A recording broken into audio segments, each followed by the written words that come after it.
Hi friends, ఎలా ఉన్నారంతా? Life is beautiful, enjoy every moment. అది సరే, ఇప్పుడు ఎట్లా ఉందంటే ట్రెండ్ ఎట్లా ఉందంటే పిల్లలంతా చాలా ముందుకెళ్ళిపోయినట్టున్నారంటే ఎట్లా ఉన్నారు? తల్లిదండ్రులు వాళ్ళని అలా పెంచే విధానం, వాళ్ళను ఎలా పెంచాలి అనే ఒక స్పృహతో పెంచుతున్నారు. స్పృహతో అంటే ఒక విషయం ఇక్కడ గుర్తుపెట్టుకోవాలి. మనం కష్టపడ్డాం, మన పిల్లలు కష్టపడకూడదు అన్న ఉద్దేశంతో వాళ్ళు అడిగింది ఇస్తున్నాం, వాళ్ళకి ఏ లోటు లేకుండా పెంచుతున్నాం. కానీ వాళ్ళు చేసే పని ఏంది? అందరు కాదు, కొందరు ఉన్నారులేండి. చాలామంది వరకు పిల్లలు ఎలా ఉన్నారంటే ఫ్రెండ్స్తో తిరగడం, చెడు అలవాట్లకు బానిస కావడం, విపరీతమైన ఖర్చు పెట్టడం, తల్లిదండ్రులు బైకులు కొనియడం, ఇంకా ఉన్నోడైతే కారు కొనియడం, కార్లలో తిరగడం, షికార్లు చేయడం. చదువు తక్కువ, షికార్లు ఎక్కువైపోయినాయి. ఈ మధ్యన ఉప్పల్ల నలుగురు పిల్లలు, ఇంజనీరింగ్ పిల్లలు కారులో వస్తూ రాత్రి మధ్యాహ్నం అంటే రాత్రి అర్ధరాత్రి అయిందనుకుంటా, అక్కడ ఒక పిల్లలను ఢీకొని చనిపోయారు. చాలా విషాదకరం. తల్లిదండ్రులు కోరుకున్నది ఇదేనా? పిల్లల గురించి కాదు. పిల్లలు బాగుపడాలి, మంచి ఉన్నత స్థాయిలో చూడాలి వాళ్ళను అనుకునే తల్లిదండ్రులకు ఎంత విషాదం కలిగించింది. ఇటువంటి సమస్యలు జరుగుతూనే ఉన్నాయి. ఇప్పుడు అసలు ప్రతి ఇంట్లో కూడా అలాగే ఉంది. వాళ్ళు కష్టపడుతున్నాం, మేము మన పిల్లల్ని బాగా చదివించాలి అనేది ఈ కాన్సెప్ట్ తల్లిదండ్రులు పట్టించుకోవడం లేదు. వాళ్ళ పనులు వాళ్ళు పిచ్చిగా ఉంటున్నారు, వీళ్ళు ఏదో కథలు చెప్తున్నారు, వాళ్ళు వింటున్నారు, వ్యవహారాలు నడుస్తున్నాయి. చాలా ఇబ్బందికరమైన పరిస్థితులు ఏర్పడ్డాయి. కానీ కొందరు చెప్పుకోలేకపోతున్నారు, కొందరు బాధపడుతున్నారు. అదే తల్లిదండ్రులు. ఇట్లా నడుస్తుంది. ఇకపోతే పాత రోజుల్లో ఎలా ఉండేదంటే కుటుంబాలన్నీ కలిసి ఉండేది, ఉమ్మడి కుటుంబాలు అనేది. వ్యవసాయ కుటుంబాలు, వాళ్ళ తల్లిదండ్రులు, తల్లి ఇంట్లో పని చేసుకునేది, తండ్రి వ్యవసాయ పనులకు పోయేది, వ్యవసాయం చూసుకుంటూ వచ్చేది. ఇంటికి వచ్చిన తర్వాత అందరు హాయిగా టైంకి తినేవాళ్ళు, అందరు కలిసిమెలిసి ఉండేవాళ్ళు. ఎవరికి ఏ ఆపద వచ్చినా కూడా అందరూ కలిసి చూసుకునేవారు. నేను చూశాను చిన్నప్పుడు. అప్పుడు ఊర్లలో ఎట్లా ఉండేదంటే వాళ్ళ జీవన విధానం, ఇంట్లో ఒక ఎర్రమట్టితో అలుకేది ఇల్లంతా. ఇంటి ముందర కల్లాపు చల్లేది పెండతోని. ముగ్గులు వేసుకునేవాళ్ళు, వాళ్ళు స్నానాలు చేసేవాళ్ళు, నిష్టగా పూజలు చేసుకునేవారు. ఎవరికైనా ఏదైనా ఆరోగ్యం ప్రాబ్లం వచ్చినా అక్కడ చుట్టుపక్కల ఊళ్ళలో ఎవరో ఒక వైద్యుడు ఉండేవారు. నాకు తెలిసి మా ఊరి దగ్గర మునిపంపులు అనే ఊరుండే, అక్కడ ఒక అతను ఉండేవారు వైద్యుడు. అతను గుర్రం మీద వచ్చేటాడు. గుర్రం మీద వచ్చి ఈ వైద్య పరీక్షలు చేసేవాడు. ఏదన్నా రసాయన ఆకులు, ఆలాలు, ఇటువంటి చెట్ల మందులు ఇవన్నీ తీసుకొచ్చి ఏదో ఒకటి పొడులు అవి ఇచ్చి చేసేవాడు. ఆరోగ్యాన్ని మళ్ళీ టైంకి వచ్చేది, మళ్ళీ చూసేవాడు. ఒకటి బాగా గుర్తు, మా నాయనమ్మకు డయాబెటీస్ అంటే అప్పుడు మనకు అంత అవగాహన లేదు డయాబెటీస్ గురించి. అది ఎలా చెక్ చేస్తున్నాడు అంటే ఆయన అప్పుడు పద్ధతులు ఎలా ఉన్నాయంటే ఉదయం పూట మూత్రాన్ని పట్టించేది ఒక పెంకులు, అంటే కుండలు పలిగిపోతాయి కదా, అటువంటి పెంకులో మూత్రాన్ని పట్టించేవారు. ఆ మూత్రాన్ని వేడి చేసి మొత్తం ఆవిరైపోయిన తర్వాత లోపల ఒక ముద్దలాగా తయారయ్యేది. ఆ క్వాంటిటీ ఎంత తయారవుతుంది ఏం సంగతి అని చూసి అది దానికి మందు ఇచ్చేవాడు. తర్వాత మళ్ళీ మందు వాడిన తర్వాత కొంత మళ్ళీ చూసేవాడు, ఆ క్వాలిటీ తగ్గేది, అంటే షుగర్ లెవెల్ తగ్గిపోతున్నాయన్న పరిస్థితి అన్నట్టు. అలా మందులు ఇచ్చేవాళ్ళు. ఆ వైద్యాలు, ఆ మూలికలతో చేసే వైద్యాలు అప్పట్లో అదే గొప్ప. ఇప్పుడు ప్రభుత్వ విదేశాలు ఏదొచ్చినా కూడా ఏదో గోల్డ్ ఇస్తున్నారు, పోతున్నారు, అది తగ్గిందా పోయిందా లేదా పట్టించుకునే నాదులు లేడు, చూసే నాదులు లేడు. అలా జరిగింది. అలా వైద్యాలు అలా చేసేవాళ్ళు అప్పట్లో. ఆ వైద్యం చేస్తూ తగ్గించేవాళ్ళు. వాళ్ళు తినే ఆహారం గురించి చెప్పేవాళ్ళు. ఇలా జరుగుతుండే రోజులు అవి. అప్పట్లో వాళ్ళు పిల్లల్ని ఎలా చదివించాలి, వాళ్ళు అన్ని ఆతృతతో కానీ ఆ విధంగా మేము కష్టపడుతున్నాం, మన పిల్లలు కూడా కష్టపడకూడదు అనే ఉద్దేశంతో వాళ్ళని చదివించేవాళ్ళు. వాళ్ళు కూడా తల్లిదండ్రులు పడే కష్టాన్ని చూసి చాలా జాగ్రత్తగా, అరే ఇట్లా కష్టపడుతున్నారే, మనం ఇట్లా కష్టపడకూడదు, వాళ్ళని కష్టపెట్టకూడదు అన్నటువంటి ఉద్దేశంతో చదువుకునేవారు జాగ్రత్తగా. నాకు తెలిసి మేము చదువుకునే రోజుల్లో మా ఫ్రెండ్ ఒకతను ఉండే, మేము 4-5 ఒక 8-10 కిలోమీటర్లు నడుచుకుంటూ వెళ్ళి హై స్కూల్కు వెళ్ళడానికి వెళ్ళేవాళ్ళం. దాంట్లో మా ఫ్రెండ్ ఒకతను ఉండే, ఆయన పేరు రమయ్య అని ఉండేవాడు.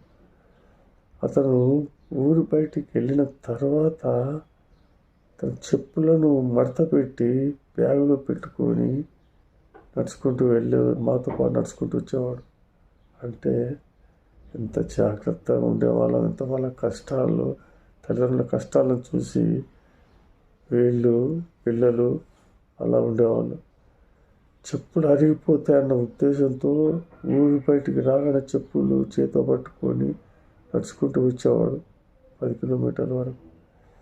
తర్వాత సాయంత్రం మళ్ళీ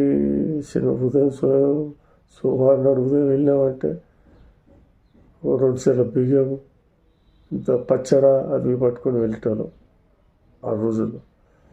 తర్వాత సాయంత్రం మళ్ళీ శనివారం సాయంత్రం మళ్ళీ ఇంటికి వచ్చేవాళ్ళు, నడుచుకుంటూ వచ్చేవాళ్ళం.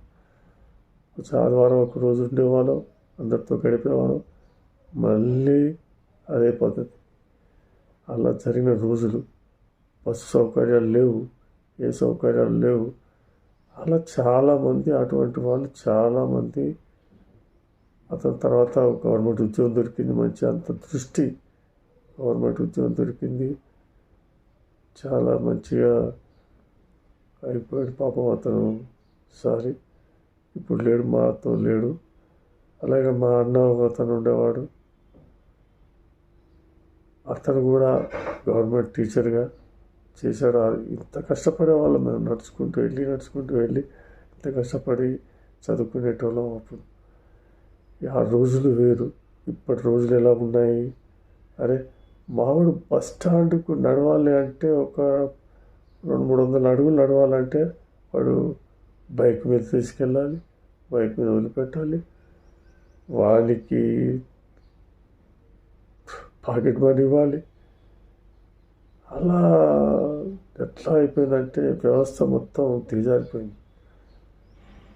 అదే కాదు, ఇప్పటి రోజుల్లో కూడా కష్టపడ్డ వాళ్ళు, మనం ఐఏఎస్ ఆఫీసర్ చూసాం కడప నుంచి. అతను ఎంత కష్టపడి పైకి వచ్చాడు, ఐఏఎస్ అయ్యాడు. ఇంకో ఐఏఎస్ అమ్మాయిని పెళ్లి చేసుకున్నాడు ఆదర్శ వివాహం ఎవరు లేకుండా. ఎక్కడ అమ్మాయి కూడా ఎంత కష్టపడి పైకి వచ్చింది. ఇలా చాలా అరుదు మనం చూడాలంటే ఉన్నారు. వాళ్ళ తల్లిదండ్రుల కష్టం విలువ తెలిసిన వాళ్ళే ఈరోజు పైకి వస్తున్నారు, చదువుకుంటున్నారు. ప్రత్యక్షంగా వాళ్ళు చూసిన పరిస్థితులు, ఆర్థిక పరిస్థితులు కానీ, వాళ్ళు పడే కష్టం కానీ, అవన్నీ అవగాహన చేసుకున్న వాళ్ళు పైకి వస్తున్నారు. మంచి ఉన్నత చదువులు చదువుతున్నారు, కష్టపడుతున్నారు, మంచి చేస్తున్నారు. అదే పైసలు ఉన్నోళ్ళు వాళ్ళ పిల్లల గురించి ఆలోచించకుండా, ఎక్కడ ఏం చేస్తున్నారని అవగాహన లేకుండా పెంచుతున్నారు. వాళ్ళు అడిగిందల్లా ఇవ్వడం, లగ్జరీ కార్లు, బైకులు ఇవ్వడం, బైక్ రైడింగ్లు చేయడం పిల్లలు. ఇలా వ్యవస్థ అనేది మొత్తం దిగజారిపోతుంది ఈ రోజుల్లో. ఈ వ్యవస్థకు మూల కారణం ఎవరంటారు? తల్లిదండ్రులే కారణం అనుకుంటా. కాకపోతే ఇప్పటి జీవితంలో ఎలా ఉందంటే, తల్లిదండ్రులు కూడా వాళ్ళు వ్యాపారాలు చేసుకుంటూ, ఉద్యోగాలు చేసుకుంటూ, ఇద్దరు తల్లిదండ్రులు వీళ్ళు పట్టించుకోకపోవడం కూడా ఒక సమస్యగా తయారైంది అనుకుంటా. ఈ జీవితంలో సాధించాలి అన్న కోరిక ఉన్న వాళ్ళు మాత్రం పైకి వస్తున్నారు. చెడు అలవాట్లు, దురలవాట్లతో పాడైపోయే వాళ్ళు మాత్రం మంచి ఆర్థికంగా స్థిరపడ్డ వాళ్ళ పిల్లలు మాత్రమే అనుకుంటా. లేకపోతే కాయ కష్టం చేసుకొని పైకి వచ్చిన వాళ్ళు కూడా. ఇంకొక అతను ఉన్నాడు, అతను మా రిలేషన్, చాలా పూర్ ఫ్యామిలీ. అతను నాగలి దున్నుకుంటూ, వ్యవసాయం చేసుకుంటూ 10వ తరగతి వరకు చదివి, 10వ తరగతి స్కూల్కి వెళ్తూ కూడా, స్కూల్ అయిన తర్వాత వ్యవసాయ పనులు చేసేవాడు. ఆయన ఎంత కష్టపడ్డాడో, అసలు ఆయన గోల్ ఏందో. తర్వాత ఇంటర్మీడియట్ అయిపోయింది.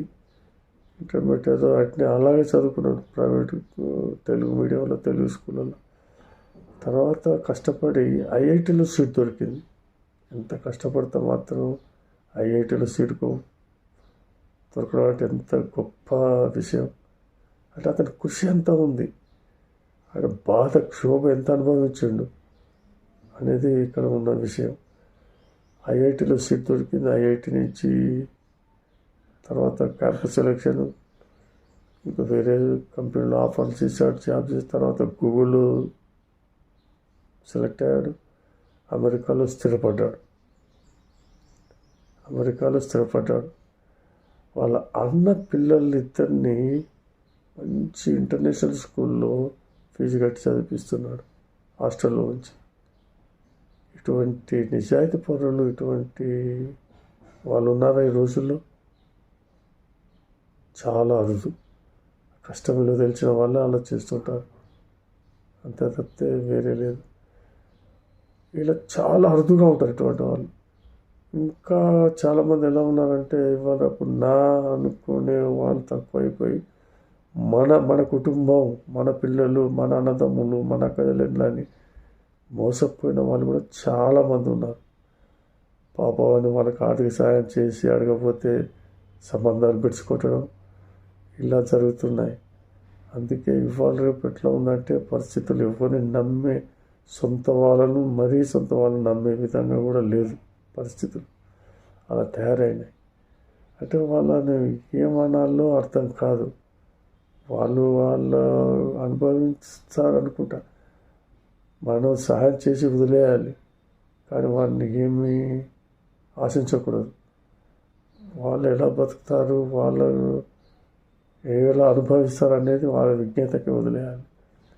అందుకే ఈ రోజుల్లో ఎలా ఉందంటే, నా అనుకోవాలి కానీ మన అనుకొని మోసపోయిన వాళ్ళు చాలామంది ఉన్నారు.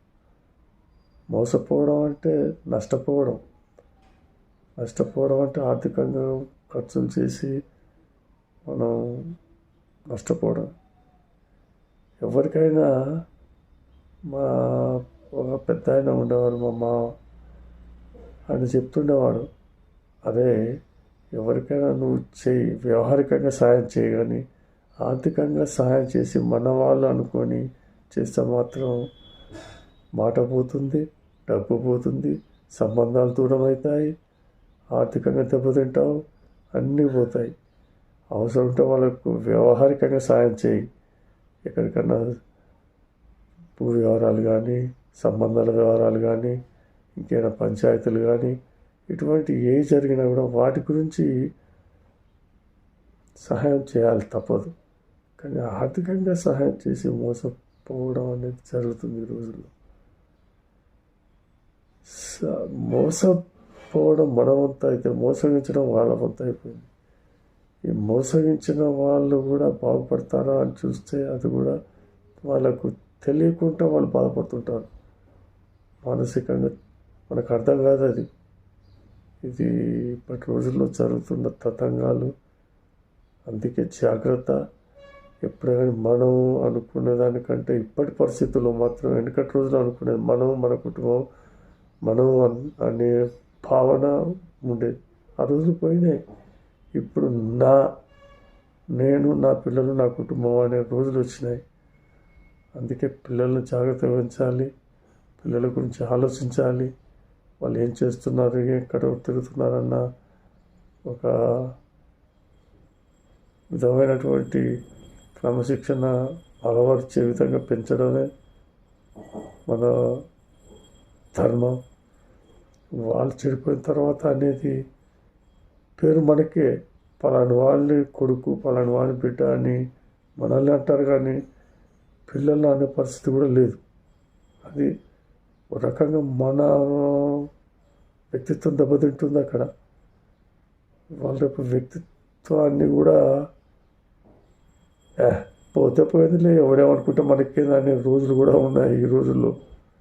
జనాలు ఎట్లా ఉన్నారంటే వాళ్ళు చేసే పనులు అటువంటివి ఉంటాయి. ఎవరేమనుకుంటే మనకేంది అన్న ఉద్దేశంగా కూడా ఉన్నారు జనాలు. మోసగించే మోసగించేవాడు ఉన్నన్ని రోజులు మోసపోయే వాళ్ళు ఉంటూనే ఉంటారు. మోసపోయే వాళ్ళు ఉన్నప్పుడు మోసగించేవాడు ఉంటూనే ఉంటారు. ఇది జీవితం. అందుకే జాగ్రత్త.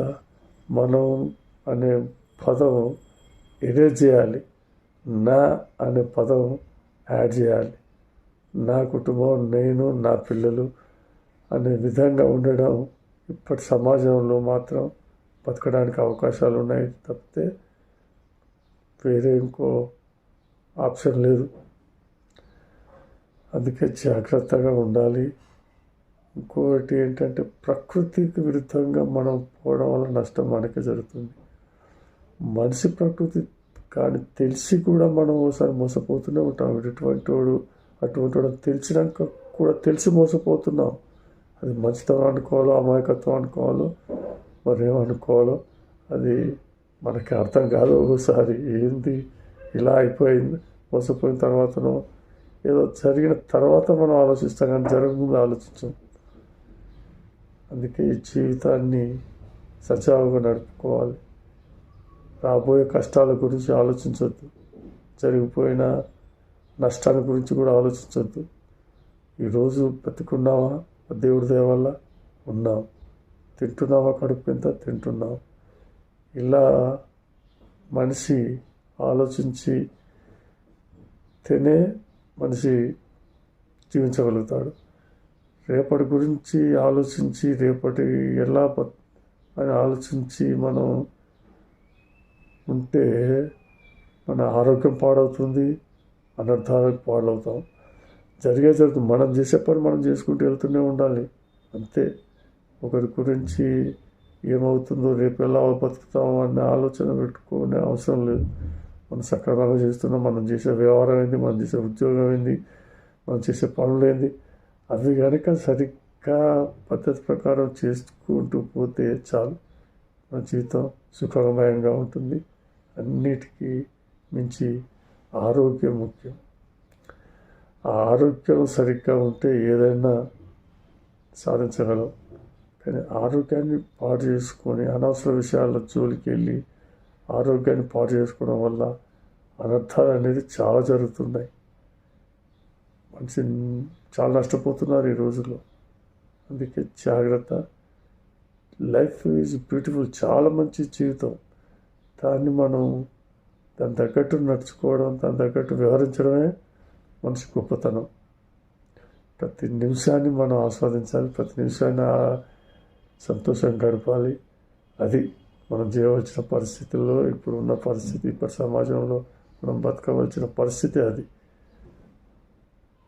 థ్యాంక్ యూ వెరీ మచ్ మీరు ఈ ఉపద్ఘాతం విన్నందుకు. Hi friends, very good day. ఇదంతా బాగుండాలి, అందరూ బాగుండాలి, అందులో మనం ఉండాలి అన్న ఒక సామెత గుర్తొస్తుంది. Okay guys, thank you very much.